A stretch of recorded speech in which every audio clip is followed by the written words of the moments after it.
So if the only reason people are buying your is because it's the cheapest, understand that you're always going to have to be the cheapest. The moment someone else can come along and produce a cheaper widget, well then you're going to be SOL. You're going to be out of luck because they're going to choose to go and buy the widget that's cheapest because you're a commodity. Whereas if it's a brand, if they feel a personal connection to your business, your product, your story, that's a whole different ballgame. What is up, YouTube? Matt McKeever here, and in today's video I'm going to share with you the 5 most important books, in my opinion, when it comes to setting a corporate culture, being a leader, and really just trying to create an effective ecosystem for you and your employees to succeed within. And now, this is actually even important if you're not a leader today, even if you're not a business owner today, but maybe you just want to aspire to become one. I found that by reading these 5 books, I gained so much more knowledge, wisdom, and experience than 4 years of university trying to get a business degree. So really important, pull up a chair, sit down, and let's jump into a masterclass in corporate culture and leadership. The first book I'd like to share with you today is Ben Horowitz's What You Do Is Who You Are. First, I think the name of this book is just perfect. What you do is who you are. It's so simple, and yet at the same time, I feel like you could spend a lifetime thinking about what that actually means. I think a lot of us throw around ideas and concepts like you're the average of the 5 people you spend the most time with, or how you do anything is how you do everything, or you need to set the tonality, or you need to set the culture at your company, or else someone else will. And these things are all true, but what it really comes down to is, like, what do you do? And that is who you are. So it's not your intentions, it's not your thoughts, it's your actions that really count. And one of the things that I've learned painfully as a leader again and again and again is it's not just enough to say. You have to lead from the front. And that's a really important thing for us to internalize as a business owner, as a leader. That understand that your employees, your reports, the people that are looking up to you, they are constantly watching you. They're not just watching you when you think you're on, they're watching you all the time. And so it really comes down to, what sort of corporate culture are you dictating? Are you that relentless cleaner from the book Relentless, where literally, whatever it takes, you just get it done, you're willing to put in the work, no excuses, or are you not? And I understand that if you're not that cleaner, you can't expect your culture to necessarily be a culture of cleaners where everyone's just going to put in the work, they're going to roll up their sleeves and do whatever it takes. And so in his book, Ben Horowitz really just explores a lot of different successful cultures and movements, and really just tries to dial in on what made these cultures or these movements special. And I found it just a fascinating read. I love all of his historical examples, while also juxtaposing it with his modern VC experiences and seeing companies in the Silicon Valley. One concept that he explores in depth that I find absolutely fascinating is the Haitian slave revolution. And so this revolt was, to the best of my knowledge, the only successful slave revolt in recorded history where it literally went on to form a new country.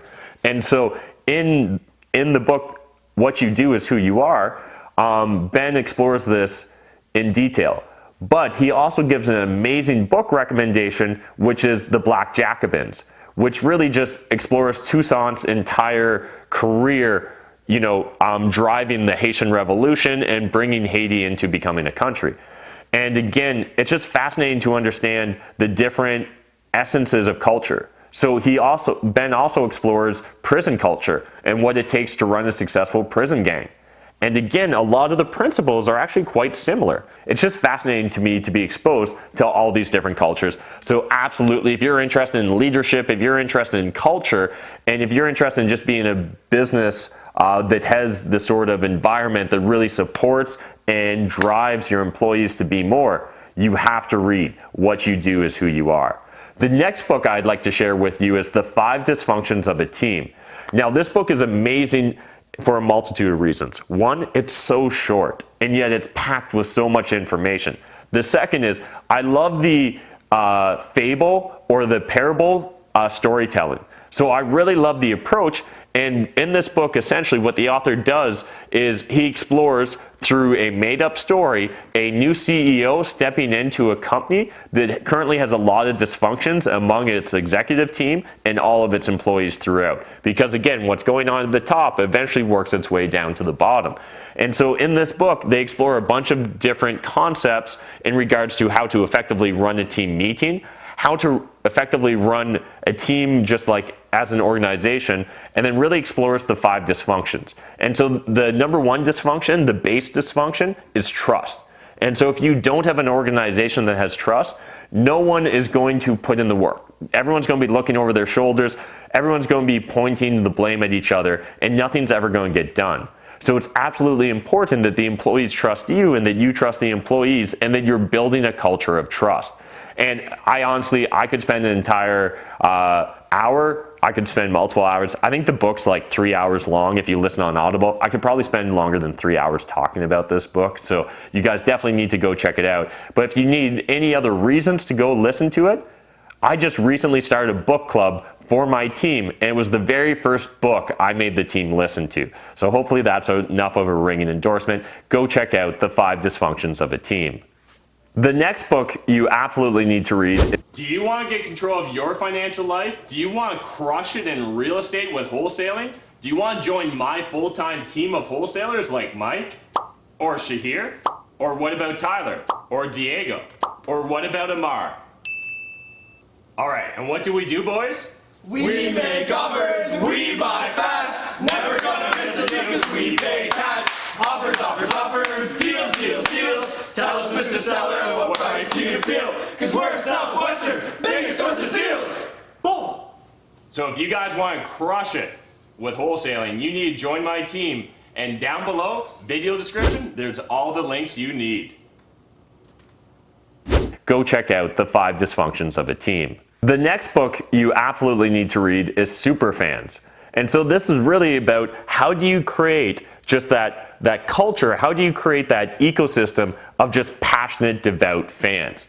How can you get your fans to stand in, how can you get the type of fans to stand in line? Not that you necessarily want to make your fans stand in line, 24 hours before the release of your new product, but how can you create that sort of devout following? Well, in the book Superfans, they really explore the importance of not only creating a culture that allows those superfans to exist, but really supports and encourages that sort of behavior. And so I really think that we're going to see in the 21st century a shift where a lot of companies, they're going to want to become more than just a commodity. So as a commodity, you're going to race to the bottom in regards to pricing, whereas if you can really be a brand, if you can have people have a personal connection with your brand, you're going to have a much stronger intellectual property in regards to your business. But I also like to think of that as having a much deeper moat. So if the only reason people are buying your shit is because it's the cheapest shit, understand that you're always going to have to be the cheapest shit. The moment someone else can come along and produce a cheaper widget, well then you're going to be SOL. You're going to be shit out of luck because they're going to choose to go and buy the widget that's cheapest because you're a commodity. Whereas if it's a brand, if they feel a personal connection to your business, your product, your story, that's a whole different ballgame. The fourth book I want to share with you is True Believer.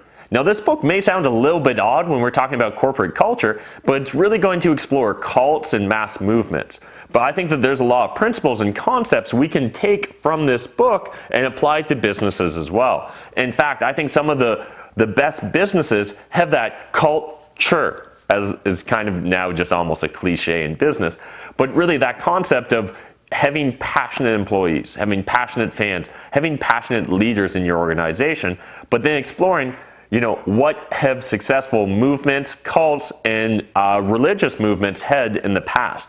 And there's lots of great practices and concepts that we can take from that and use as inspiration in our for-profit businesses. The fifth and final book I'm going to recommend for you guys in regards to culture is The Evolution of God. Now this is a long book, but it's absolutely amazing. It's going to explore the 3 Abrahamic religions. So it's going to explore Judaism, it's going to explore Christianity, and then it's also going to explore Islam and why these 3 movements or these 3 religions were able to succeed when so many other different cults and religions failed. And there was a lot of competition for your soul during all 3 of these religious movements. And so there's a lot of fascinating aspects in regards to why these movements succeeded where others failed. And I think it's, again, just one of those books that if you approach it with an open mind, you're going to find so many amazing takeaways. And in particular, I'm going to really recommend you pay extra attention to the section on Paul when they're talking about how Paul grew the cult of Jesus and Christianity in general, and really just how he was able to open up essentially franchises all across the Roman Empire. Again, an absolutely fascinating concept, and I think a lot of us as business owners, as influencers, as entrepreneurs can really look to this and find inspiration and influences.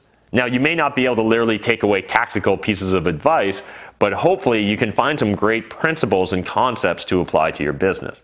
So again, I'm an absolute fanatic when it comes to understanding corporate culture and movements and what makes people want to really get engaged with your ideas or concepts.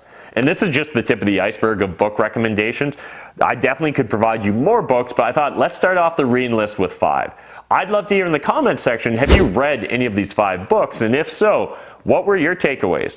Do you agree with me? Do you think I'm way out in left field in regards to some of these book recommendations? And what books did I overlook, or maybe have I not even read yet, that are absolutely critical in regards to leadership, team culture, and really just building a business and ecosystem where your employees are really going to be all they can be?